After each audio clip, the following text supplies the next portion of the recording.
Hi students, आज का जो हमारा टॉपिक है वो मैंने लिया है conservation of plant and animal से। बिल्कुल छोटे छोटे बेसिक से मैंने ये टर्मिनोलॉजी ली है। अगर आपको ये टर्म्स आपको समझ आ जाती है तो ये चैप्टर आपको इजी हो जाएगा समझने के लिए। तो सबसे पहले मेरे पास जो टॉपिक है दैट इज डीफॉरेस्टेशन। देखो डीफॉरेस्टेशन क्या होती है। फॉरेस्टेशन का उल्टा है डीफॉरेस्टेशन। तो डीफॉरेस्टेशन का हिंदी में इसको बोलते हैं वन उन्मूलन, यानी कि वनों को अत्यधिक काटना। और किसके लिए काटते हैं? फॉर एनी अदर पर्पसेस, किसी दूसरी पर्पसेस के लिए, किसी दूसरे उद्देश्य के लिए हम इसको काटते हैं। जैसे इस्टेब्लिशमेंट ऑफ फैक्ट्रीज, फैक्ट्री से लगा लेते हैं हम। तो इस तरह से जब हम पेड़ों को काटते हैं तो उसको हम बोलते हैं डीफॉरेस्टेशन।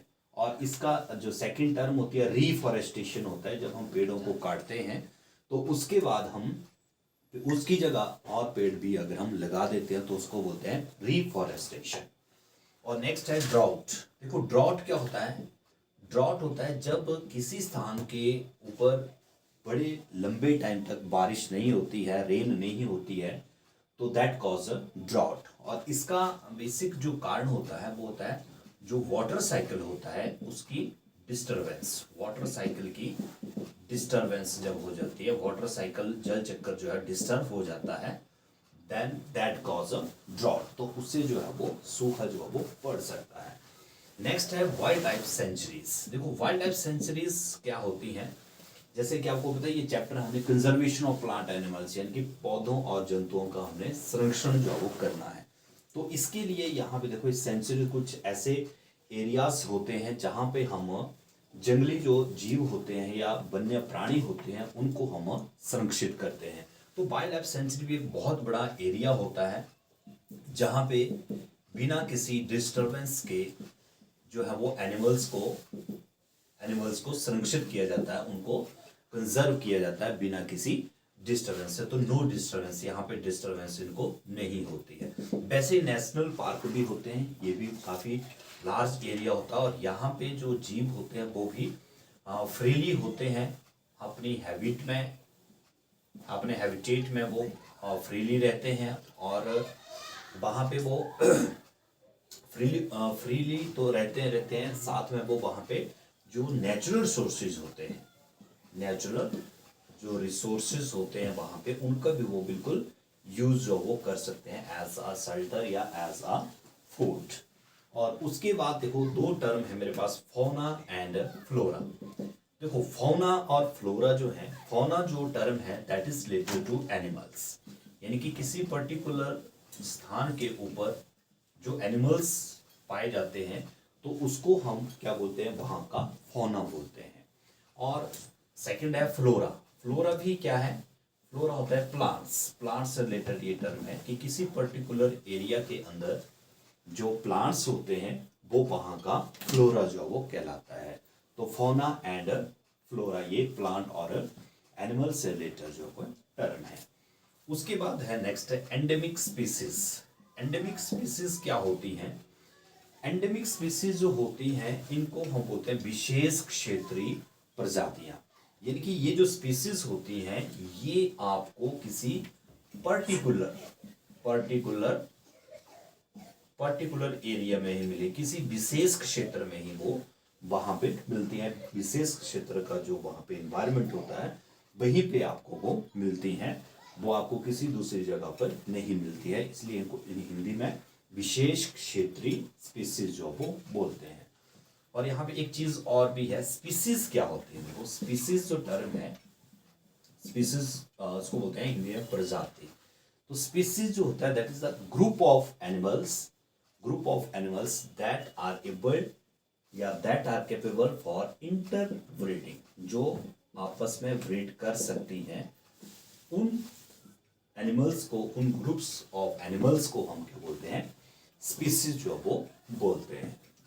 उसके बाद नेक्स्ट है इंडेंजर्स एनिमल। इंडेंजर्स एनिमल क्या होते हैं? इनको बोलते हैं संकटापन जीव बोलते हैं इनको, या संकटापन प्रजातियां बोलते हैं। कि ये ऐसी जातियां होती हैं जो इंडेंजर यानी कि खतरे के निशान पे हैं या इंडेंजर हो चुकी हैं, विलुप्त हो चुकी हैं ये जातियां, इनको बोलते हैं हम इंडेंजर। या तो वो एक्सटिंक्ट होने वाली हैं या फिर खत्म हो चुके हैं, जैसे डायनासोर्स जो होते हैं ये भी एक्सटिंक्ट हो चुके हैं, यहाँ से विलुप्त हो चुके हैं। खतरे संकटापन जो जाती थी ये, और उसके बाद ये खत्म हो चुकी थी। इसके बाद और भी ऐसे एनिमल्स हैं जो आज की डेट में इंडेंजर्स हैं, इनकी संकटापन है, खतरे के निशान पे हैं, वो जल्दी ही धरती से खत्म हो सकते हैं। उसके बाद देखो नेक्स्ट है इकोसिस्टम। इकोसिस्टम पारितंत्र इसको बोलते हैं हम। इकोसिस्टम में क्या चीजें आती हैं, देखो बड़ा बेसिक सा क्वेश्चन है ये। इसमें देखो किसी विशेष जो एक एरिया है उसके अंदर जितने भी प्लांट्स हैं और जितने भी एनिमल्स हैं, जितने भी प्लांट हैं और जितने भी एनिमल्स हैं, प्लस वहां पे जितने भी माइक्रो ऑर्गेनिज्म हैं ये, और प्लस जो वहां के अबायोटिक फैक्टर हैं, अबायोटिक फैक्टर अजैविक घटक हैं, अबायोटिक फैक्टर हैं, जैसे वहां का क्लाइमेट है, जैसे वहां का क्लाइमेट है, टेम्परेचर है, प्रेशर है ना, ह्यूमिडिटी है, ह्यूमिडिटी के अलावा वहां जैसे सॉइल है ना, वाटर है, ये सारी की सारी चीजें जो है वो उस एरिया का क्या बनाते हैं, एक इकोसिस्टम जो वो बनाते हैं, पारितंत्र जो वो बनाते हैं। और नेक्स्ट है red data book. Red data book क्या होती है? रेड डाटा बुक वो बुक होती है जहां पर जो विलुप्त हो चुकी स्पीसीज होती हैं, जातियां होती हैं, उनका रिकॉर्ड जो वो रखा जाता है। ठीक है, जो इंडेंजर स्पीसीज हैं या विलुप्त होने वाली चीजें प्रजातियां हैं, वहां पे उनका रिकॉर्ड जो वो रखा जाता है, उसको हम बोलते हैं रेड डाटा बुक। और लास्ट में है recycling of paper. Recycling of paper में देखो क्या होता है कि पेपर को, ये यहाँ इस टॉपिक का जो मेन मकसद है पढ़ाने का वो ये है कि हमें पेपर का कम से कम यूज करना चाहिए, या उसको हमें ज़्यादा ज़्यादा सेव जो वो करना चाहिए। हालांकि पेपर जो है उसको हम 5 to 7 टाइम्स जो है वो रिसाइकिल कर सकते हैं एक बार में। 5 से 7 बार हम पेपर को बार बार जो है वो यूज कर सकते हैं।